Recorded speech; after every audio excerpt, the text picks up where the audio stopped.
উসমান হাদিকে যেভাবে হত্যা করা হয়েছে ঠিক সেভাবে নাসিরউদ্দিন পাটোয়ারিকে মির্জা আব্বাসের সাথে মারামারি লেগে গেল নাসিরউদ্দিন পাটোয়ারির। যে কোনো সময় হতে পারে দুর্ঘটনা। আজকের এই ভিডিওতে এমন কিছু গোপন সূত্র আপনাদেরকে দেখাবো যেটা দেখার পর আপনি বুঝে যাবেন কেন মির্জা আব্বাস হেরে যাবে এবং কেন নাসিরউদ্দিন পাটোয়ারি জিতে যাবে ঢাকা ৮ আসনে। মির্জা আব্বাসের দাবি ঘুম থেকে ওঠার পর থেকেই কুচানো হয় তাকে। ঘুম থেকে উঠে মানুষ নামাজ কালাম পড়ে আল্লাহর নাম নেয়। একজন আছেন উনি প্রথমে আমার নাম নেন। এদিকে আবার পাটোয়ারির দাবি ঘুম থেকে উঠেই চাঁদাবাজি শুরু করে দেন মির্জা আব্বাস। উনি সকালবেলা উঠে আল্লাহর নাম নিয়েই চাঁদাবাজি শুরু করেন। কয়েকদিন আগে নাসিরউদ্দিন পাটোয়ারি বলেন মির্জা আব্বাসের নাকি জয়ের চেয়ে হারার রেকর্ড বেশি। ওনার জয়ের চেয়ে হলো হারার রেকর্ড বেশি। আসলে কি তাই?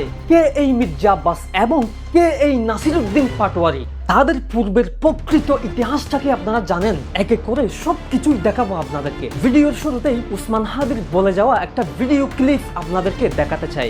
ময়লা পানি যারা মারছেন আরো মারতে পারেন, সমস্যা নাই, মারেন। প্রায় মাসখানেক আগে শহীদ ওসমান হাদির উপর মতিঝিল কলোনিতে ময়লা পানি ফেলেছিল দুর্বৃত্তরা। গতকাল সন্ধ্যায় ঠিক একইভাবে নাসিরউদ্দিন পাটোয়ারি গণসংযোগকালে তার গায়ে পচা ডিম ও ময়লা পানি ফেলা হয়েছে এবং আজ নাসিরউদ্দিন পাটোয়ারি ভীষণভাবে অসুস্থ হয়ে পড়েছেন।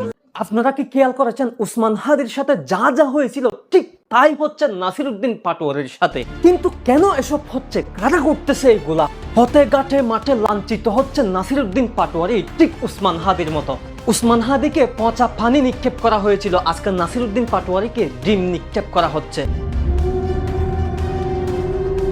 আপনারা জানলে অবাক হবেন এর পিছনে কারা জড়িত, এই সিন্ডিকেটে কারা জড়িত চোখে আঙ্গুল দিয়ে দেখিয়ে দিব এই ভিডিওতে। তার আগে মির্জা আব্বাসের জয়ের চেয়ে কিভাবে হারের রেকর্ডটা বেশি সেটা একটু দেখাতে চাই আপনাদেরকে। জিয়াউর রহমানের বাংলাদেশ জাতীয়তাবাদী দল গঠনের পর মির্জা আব্বাস এই দলে যোগদান করেন এবং তিনি দলটির প্রথম দিককার একজন নেতা। 1980-র দশকে হুসেইন মোহাম্মদ এরশাদের শাসনামলে তিনি স্বৈরাচার বিরোধী আন্দোলনে গুরুত্বপূর্ণ ভূমিকা পালন করেন এবং 1990 সালেও বাংলাদেশের আন্দোলনে তিনি গুরুত্বপূর্ণ সংগঠক হিসেবে কাজ করেন এবং 1991 সালের পঞ্চম জাতীয় সংসদ নির্বাচনে তিনি ঢাকা ৬ আসন থেকে দলের প্রার্থী হিসেবে সংসদ সদস্য নির্বাচিত হন। এরপরে 15 ফেব্রুয়ারি 1996 সালের বিতর্কিত ষষ্ঠ জাতীয় সংসদ নির্বাচনে তিনি ঢাকা ৬ আসন থেকে বাংলাদেশ জাতীয়তাবাদী দলের প্রার্থী হিসেবে সংসদ সদস্য নির্বাচিত হন। এরপরে 12 জুন 1996 সালের সপ্তম জাতীয় সংসদ নির্বাচনে তিনি ঢাকা ৬ আসন থেকে বাংলাদেশ জাতীয়তাবাদী দলের প্রার্থী হিসেবে সাবের হোসেন চৌধুরীর কাছে পরাজিত হন এবং এটা হচ্ছে তার প্রথম পরাজয়। মির্জা আব্বাস সাহেব 2008 সালের নবম জাতীয় সংসদ নির্বাচনে মামলার কারণে এবং 2014 সালের দশম জাতীয় সংসদ নির্বাচনে নিজ দলের সিদ্ধান্তের কারণে নির্বাচনে অংশগ্রহণ করতে পারেন নাই। এরপরে 2018 সালের একাদশ জাতীয় সংসদ নির্বাচনে ঢাকা ৮ আসন থেকে বাংলাদেশ জাতীয়তাবাদী দলের প্রার্থী হিসেবে অংশ নিয়ে তিনি পরাজিত হন এবং এটা হচ্ছে তার দ্বিতীয় পরাজয়। যাদেরকে ফকিন্নির ফুটবলে গালি দেওয়া হয় তাদের ইতিহাসটাকে আপনারা জানেন? এই নাসিরউদ্দিন পাটোয়ারি কিন্তু একটা জমিদার বংশের পোলা ভাই, যেখানে স্বয়ং উসমান হাদি বলে গিয়েছেন এনসিপি এমন একটা নেতা পেয়েছে যেই নেতার নাম নাসিরউদ্দিন পাটোয়ারি। ওই এনসিপির প্রতি যেহেতু পাটোয়ারি ভাই আছেন, ওনার পলিটিক্যাল স্টেটমেন্ট আমি এনজয় করি, খুব রিয়েলি এনজয় করি এবং আমি মনে করি প্রত্যেক দলে এরকম 2-4 জন ব্যক্তি দরকার। এনসিপি লাকি যে পাটোয়ারির মতো একটা ফিগার পাইছে। সেই নেতাকে হারানোর মতো ক্ষমতা ঢাকা ৮ আসনে অন্তত পক্ষে কারো নাই।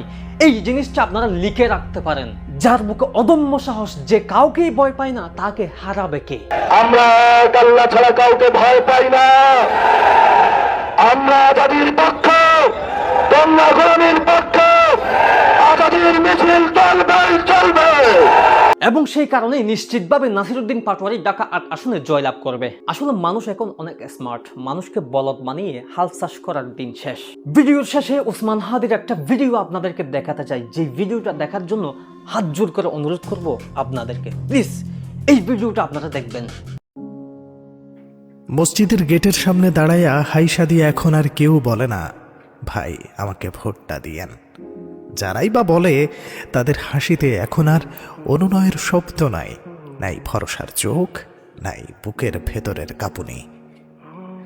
টং দোকানে রিক্সাওয়ালা ভ্যানওয়ালাদের জড়ায় ধইরা লিফলেট হাতে গুইজা দিয়া কেউ আর বলে না ভাই ভোটটা ইনসাফের পক্ষে দিয়েন। কারণ ইনসাফ শব্দটা এখন পোস্টারে থাকে, মানুষের চোখে থাকে না। কবিতার মঞ্চে কত শত কবি ওঠে নামে, শব্দ ছড়ে, হাততালি পড়ে, আলো জ্বলে, কিন্তু ওই মানুষটার মতো হৃদয়ের ভেতরে পাথর চেপে ধরা ব্যথা নিয়ে কেউ বলে না আমি চির উন্নত মমশির। হাসি খুশি মানুষের মুখটা যখন মলিন হয়ে যায় দেখতে বড্ড বেমানান লাগে। আর সেই বেমানান মুখে ভাঙা কণ্ঠে সেই বই লাগেছিল, আমারে যদি মাইরা ফেলে বিচারটা অন্তত কইরেন। সে জানতো মরার পরেও বিচারের জন্য কণ্ঠ লাগবে।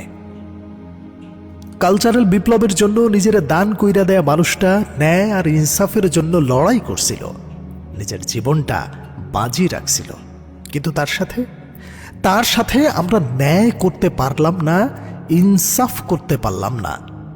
আমরা শুধু তাকায় আছি কবে আসবে সেই দিন যেদিন আমরা তার বিচারটা দেখতে পাব।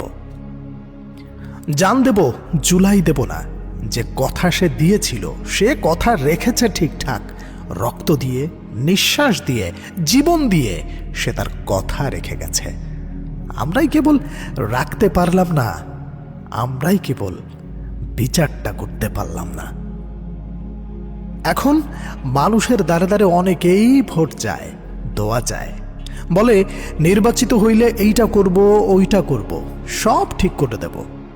কিন্তু হাদি ভাইয়ের বিচারটা করব এই কথাটা বলতে অনেকের গলা কাঁপে, অনেকের মুখ বন্ধ হয়ে যায়।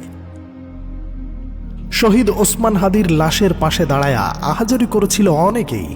চোখের পানি ছিল, কণ্ঠে ছিল শোক।